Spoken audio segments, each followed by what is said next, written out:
정경두 국방장관이 해군 작전사령부를 찾아서 일본 도발에 대해서 강력한 대응을 주문했습니다.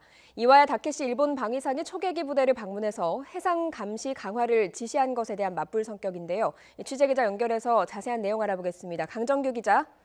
네, 강정규입니다. 네, 한일 간 초계기 갈등 한 달 넘게 이어지고 있습니다. 일본의 도발과 우리의 맞대응이라는 악순환이 반복되는 양상이죠.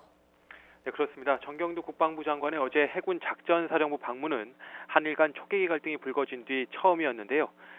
지난 25일 이와야 다케시 일본 방위상이 초계기 부대를 찾아 해상 감시 강화를 지시한 이튿날 이뤄진 것이기도 했습니다. 그래서 이번에도 우리가 한 박자 늦었다는 지적도 나오는데요. 이에 대해 국방부는 예전에 비공개로 잡아둔 일정이었는데 일본 방위상의 초계기 부대 방문 사실이 알려진 뒤 공개로 전환한 것이라고 설명하고 있습니다. 돌이켜보면 한일 갈등을 촉발한 지난달 20일 초계기 동영상도 일본이 먼저 공개하고 우리가 반박에 나섰죠. 그리고 일본이 또 다른 형태의 도발을 걸어오면 우리가 다시 맞대응하는 식의 상황이 반복되고 있습니다.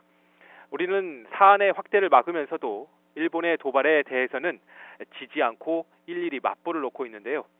일본은 갈등을 조장해 판을 키우려는 입장이기 때문에 갈등의 악순환이 계속될 경우 결국 일본의 의도에 말려드는 것이란 우려도 제기됩니다.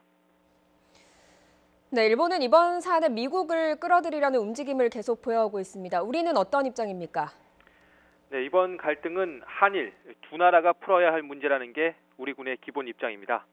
다만 일본이 미국에 자신들의 입장을 적극적으로 알리며 여론전을 펴는 만큼 우리도 우리의 입장을 담은 정보를 미군과 공유하는 정도로 대응하고 있습니다. 지난 23일 일본의 추가 위협 비행에 대한 정보도 그제인 25일 미군과 공유한 것으로 확인됐는데요.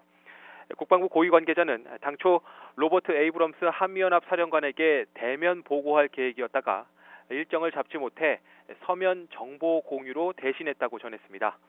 미국이 한일 갈등에 거리두기를 하고 있는 것으로 풀이될 수 있는 대목인데요.